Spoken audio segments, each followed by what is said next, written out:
4장. 바리새인들은 예수께서 요한보다 더 많은 사람을 제자로 삼아 세례를 베푸신다는 소식을 들었다. 그러나 사실은 세례는 예수께서 베푸신 것이 아니고 그의 제자들이 준 것이었다.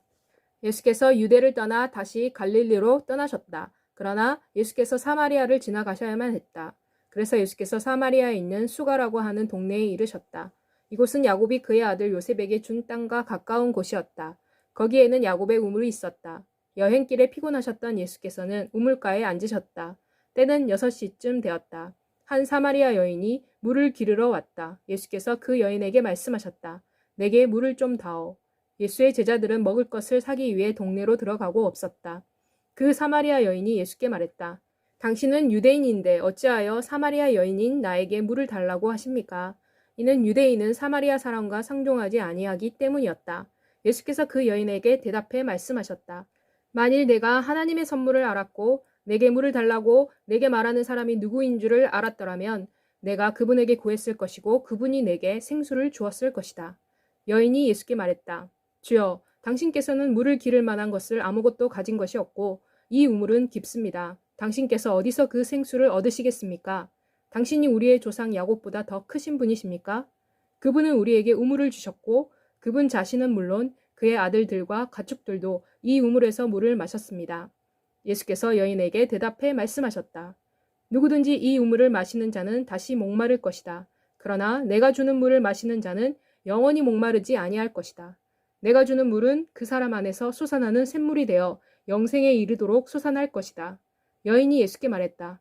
주님, 그런 물을 내게 주셔서 목마르지 않게 하시고 또 물을 기르기 위해 여기에 오지 않도록 하십시오. 예수께서 그녀에게 대답하셨다. 가서 내 남편을 불러 이리로 오너라. 여자가 대답해 말했다. 나는 남편이 없습니다. 예수께서 여인에게 말씀하셨다. 나는 남편이 없습니다 라고 말했다. 이는 전에 내게 남편 5이 있었고 지금 있는 남자도 내 남편이 아니기 때문이다. 그러니 내 말이 옳다. 여자가 예수께 말했다. 주님, 나는 당신이 선지자이신 것으로 생각합니다. 우리 조상들은 이 산에서 예배를 드렸습니다. 그러나 당신네 유대인들은 사람들이 예배해야 할 곳은 예루살렘에 있다고 말했습니다. 예수께서 여인에게 말씀하셨다. 여자여, 나를 믿어라. 너희가 이 산도 아니고 예루살렘도 아닌 곳에서 아버지께 예배를 드릴 때가 오고 있다. 너희 사마리아 사람들은 너희가 알지 못하는 것을 예배한다. 우리 유대인은 우리가 아는 것을 예배한다. 이는 구원이 유대인으로부터 오기 때문이다. 그런데 참된 예배자들이 영과 진리로 아버지께 예배 드릴 때가 오고 있다. 지금이 그때이다. 이는 아버지께서는 그분을 예배하는 사람을 찾으시기 때문이다. 하나님은 영이시다. 그분에게 예배를 드리는 사람은 영과 진리로 예배를 드려야 한다. 여인이 예수께 말했다. 메시아 곧 그리스도라고 하시는 분이 오고 계시는 것을 내가 알고 있습니다. 그분이 오시면 우리에게 모든 것을 말해 주실 것입니다. 예수께서 그녀에게 말씀하셨다. 내가 바로 그분, 곧 내게 말하고 있는 내가 그분이다. 이때 제자들이 돌아와서 예수께서 여인과 말씀하시는 것을 보고 이상히 생각했다. 그러나 누구도 선생님 무엇을 찾으십니까? 또는 어찌하여 이 여인과 말씀하십니까? 라고 묻지 아니했다. 그러자 여인이 물동이를 내버려 두고 마을로 들어가서 동네 사람들에게 말했다. 와서 한 사람을 보십시오. 그 사람이 내가 한 일을 모두 말했습니다. 그 사람이 그리스도일 수 있습니까? 그들이 동네를 떠나 그분에게로 갔다. 그 사이에 제자들이 예수께 재촉했다. 랍비여, 무엇을 좀 드십시오. 그러나 예수께서 그들에게 말씀하셨다. 나에게는 너희가 알지 못하는 먹을 양식이 있다. 그래서 제자들이 서로에게 누가 그분께 드실 것을 벌써 갖다 드렸지? 라고 말했다. 예수께서 그들에게 말씀하셨다. 내 양식은 나를 보내신 분의 뜻을 행하고 그분의 일을 완성하는 것이다.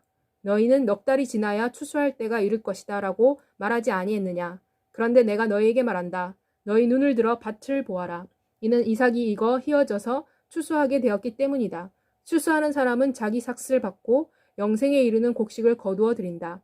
그래서 씨를 뿌린 사람과 거두어 드리는 사람이 함께 즐거워할 수 있는 것이다. 그러므로 한 사람은 심고 한 사람은 거둔다라는 말이 옳은 말이다. 나는 너희가 노력하지 아니한 것을 거두도록 너희를 보냈다. 다른 사람들이 수고를 했고 너희는 그들의 수고의 결실을 거두었다. 그 동네에 많은 사마리아 사람들은 예수를 믿게 되었다.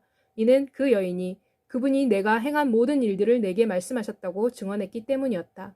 그래서 사마리아 사람들이 예수에게로 와서 그분께서 그들과 함께 유하시기를 청했다. 예수께서는 거기서 이틀을 유하셨다.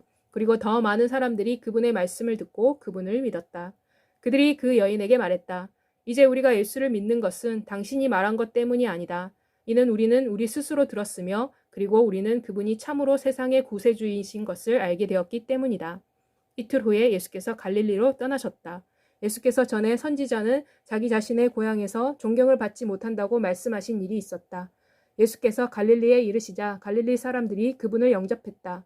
이는 그들이 전에 유월절 축제 때 예루살렘에 갔다가 예수께서 거기서 행하신 일들을 다 보았기 때문이었다. 예수께서 다시 갈릴리에 있는 가나에 도착하셨다. 이곳은 전에 예수께서 물을 포도주로 만드신 곳이다. 인근에 있는 가버나움에 왕의 한 신하가 있었는데 그의 아들이 병을 앓고 있었다. 이 신하가 예수께서 유다로부터 갈릴리로 오셨다는 말을 듣고 예수께로 가서 가버나움으로 내려오셔서 죽어가고 있는 그의 아들을 고쳐주실 것을 청했다. 예수께서 그에게 말씀하셨다. 너희가 표적과 기사를 보지 않으면 결코 믿지 아니할 것이다. 신하가 예수께 말했다. 내 아이가 죽기 전에 내려오십시오. 예수께서 그에게 말씀하셨다. 가보아라. 내 아이가 살아있다. 신하가 예수께서 하신 말씀을 믿고 떠났다. 신하가 아직도 집으로 가고 있을 때 그의 종들이 와서 당신의 아들이 살아있다고 그에게 전했다. 신하가 종들에게 그의 아들의 병이 나은 시간을 물었더니 그들이 어제 7시에 아이에게서 열이 떠났다고 그에게 말했다. 그러자 그 아이의 아버지는 그때가 바로 예수께서 그에게 내 아들이 살아있다라고 말씀하신 바로 그때라는 것을 알았다. 그리고 그와 그의 온 집안이 믿었다. 이것은 예수께서 유대로부터 갈릴리로 오신 후 그분께서 행하신 두 번째 표적이었다.